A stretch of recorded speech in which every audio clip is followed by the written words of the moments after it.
Welcome to the B-Sides and Beers podcast.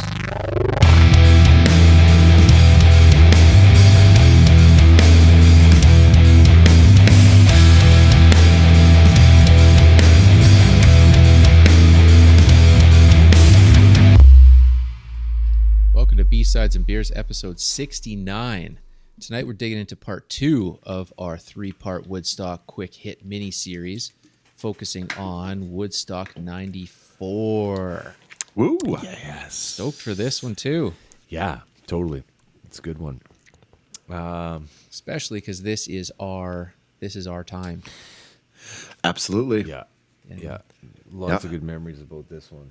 Especially that CD. Mm-hmm. That CD. Everybody had that CD. Felt like you could find that double disc everywhere, right? Yeah. Before we get into that, though, what are we drinking tonight? Maybe I'll start. I'm gonna Why don't you start? sandwich this one in between the other ones. So this is a. Well, it's funny because it doesn't actually say where the brewery is from until you read the small fine print. But the brewery is Dogwood Brewing out of Vancouver. Okay. And this is certified organic, and this is a Knight's Hand craft beer, Fair Maiden Lager. Oh, that's a great I one. haven't tried this. I haven't seen this before. Oh, fantastic. Yeah. Okay, so this is, I I've don't not see seen like one. dogwood on any of this. I don't know if they like make it for them. Is it called Knight's Hand? Is that the name of the? I don't even know. But anyways, it's out of Vancouver. Golden pour with slight froth head, delicate caramel and toast aroma, balanced hop entry with champagne-ish, like crisp finish. Cheers. There you go. Wow. Tasty. Nice. Can't go Yeah, wrong with that I- organic beer, man. I don't know, man. I've tried some and it's turned me off Really? years ago, and I haven't had the nerve to try another one. Every time that I go into liquor stores, like you get that no, because this one or these two were really kind of awful at the time. But I think it's probably time to try it out again. So Yeah, I don't. There's not very many breweries that are certified organic because this is all over this can too, right? Like there's lots of official labels on here too. Like, so yeah, well, other than Cranog, Cranog, yeah, that's about it, right? That was the other one I was thinking of too earlier. Like, Right, that's the only right, other one yeah. I can think of that I've drank. So that's what I'm gonna do. What you guys got? Tea? I have got a sour rattlesnake. It's an apple cherry tart, and this is from Martin Brewing Co. out of Vernon, BC. yeah. Woo. This place has been on our list for quite some time, and hopefully at some point we can try and set up a live-ish recording there. That would be fun. and get them on board just because they're so damn close to Yeah, us. it's nice So, in there. yeah. Yeah? I've been there once. It's really good. Cool. I didn't know that they Cans are can. pretty sweet. This is the very first one that I've been able to find. Nice. So yeah, Sweet, I've got man. my growler filled there a Yeah. bunch of times, but I didn't. That's awesome that they do that. yeah, I was surprised to see it on a store shelf. So Right on. there's the Right sound on. clip for you. Yeah, Dane, what you got? Sweet. Okay, so I've got an Abandoned Rail Brewing Co. Tunnel Vision. This is a Euro IPA. Yeah, like I mentioned in the podcast before, I had one of these last night. It was delicious. So this is a layered, hop-forward IPA made only with malted barley, hops, water, and yeast. Really delicious, and it doesn't taste like a East Coast or West Coast IPA. It's kind of got that sweet ale, that sort of, I almost want to say like a Trappiste kind of sweet ale taste to it, but a little bit of hops, a little bit of bitter to kind of cleanse the palate afterwards. And it's really good. I really enjoyed it, so I got another one today. Nice, man. Can I see the can on that? Yeah, it's super simple. And where's the brewery out of? These guys are out of Penticton. Oh, that's Penticton. Yeah. Yeah. And this is I'm trying to find the percentage. It doesn't matter. Not really. This is going to be a good one, though. Feels like Penticton's got a pretty like a rising craft beer scene too. Like we're getting a few of those, but there's also been some like mainstays out of there too, right? Like Totally. Bad Tattoo, you know. Bad Tattoo, Yeah. You know. Yeah. Where was Tail Out from? Were they close by-ish? I'm trying to remember where they were Man, so many breweries that we did during that time. I want to. Weren't they from Kelowna? from. Castlegar. Tail Out? Castlegar. No, I wouldn't have Yeah. guessed that. And that's not close to Penticton, No. is it? Shit, man. My geography's No, everywhere in BC is far. Right? It looks like bird's eye view. It looks so close, and you're like, oh, you got to go through like 70 miles of mountains. So no, no. So 94, boys, 94. What were you doing in 94? Oh, man. Everything was happening in 94. Fuck, being awesome. Yeah, of course. 14 years This old. one was this was ours. This was our Woodstock. This was the most amazing thing that my 14-year-old brain could handle at the time. And it was the lineup amazing. Just the simple fact, like the poster. I mean, like it's everything. This is probably my favorite. Yep. Out of all three. I'm sorry. Oh, definitely. 69 was great, but 94 was just like our time. Yeah. Yep. Yeah, no, and it's a super eclectic lineup, you know, and I liked the way that they integrated the old guys with the new stuff. They also had some heavy stuff in there, but they also had like Melissa Etheridge and like Sheryl Crow to like kind of balance that out too, right? It was just Blues Traveler. yeah, like they just had a kind of mix of everybody. They had Salt and Peppa and Cypress Hill and Yeah. you know, they had a whole bunch of different kind of acts, and everybody was like very accepting of those acts. You know, like Bob Dylan comes out. Like, you know, if I was there, I would have loved to see all those guys too, right? Like, if you could, Santana played again. Like, you could see all those kind of 69 guys that were still willing to play or like had been around, and you got to see like Metallica, but you also got to see like Aerosmith. Right? A band that had been around for a long time, but was hot at the time, you know? So yeah, totally. It was kind of, a mix of everything. Like even down to like Peter Gabriel, man. I didn't even know that Peter Gabriel played this thing, and I was like, wow. There was a couple of those where I was blown away by who played. Yeah. You know? Yeah. No, you're absolutely, what a great eclectic mix. Absolutely. Yeah. And so early on in their careers, you look at the Cranberries, it was, you know, probably their biggest show ever. Yeah, Spin Doctors, hands down. Spin Doctors. Show ever. You got Primus on there. That Primus. Jerry Cantrell. With Jerry Cantrell. It's so That good, was so man. damn I love cool. that whole performance. Yep. I remember still I wanted those long tube drums that the drummer had, the clear ones. I remember seeing it in 94. I was like, that is the coolest, man. Like I wanted those. And I saw the video of it just today, and I was like, I forgot about them. Yeah. Yeah. Oh, man. Arrested Development. Yeah. So good, man. A lot of like quote unquote one hit wonders, but like shit, I remember Arrested Development was so good. Yep. I mean, Collective Soul played. Yeah. You know, like Collective Soul played there. Like Your favorite band? yeah, Jackal. Did you see the Jackal performance? No, With I the wanted big- to. Oh man, the just chainsaw YouTube deal? it at some point so and just great, watch the YouTube Jackal performance on 94. It's like, wow, you got. Does he not take like doesn't he take out a gun at one I point? didn't know. There's a comment It's a on there like, chainsaw most of why the are time. not all 10 Jackal songs from 94 Woodstock on this on YouTube? And nobody really knows, but I can only find one performance. He's wearing like an Uncle Sam hat and like a mirrored like overcoat. You'll just have to watch it. It's worth your time.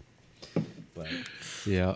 Yeah, and this was like there was still the spirit of '69 in this. I think there was they really wanted to pay tribute, not pay tribute, but like they definitely gave '69 the respect that it deserved. Definitely. You know, by what was the dude's name from? Paul Rogers? No, the guy who wore his girlfriend's dress. Oh, Shannon Shannon Hoon. Hoon. Shannon Hoon, Blind Melon. tripping on LSD. Yeah, Blind Melon, and that was funny too. Looking back at all the live media and how they responded to a dude wearing a dress at that time, like it was so different than, it's quite a bit more accepted now, where everyone is shocked. It's like, why is Shannon Hoon wearing a dress? Did you see him wearing a skirt? It's just like everyone's baffled. Yeah, and by eye it, makeup and barrettes. And it was like Totally. Yeah.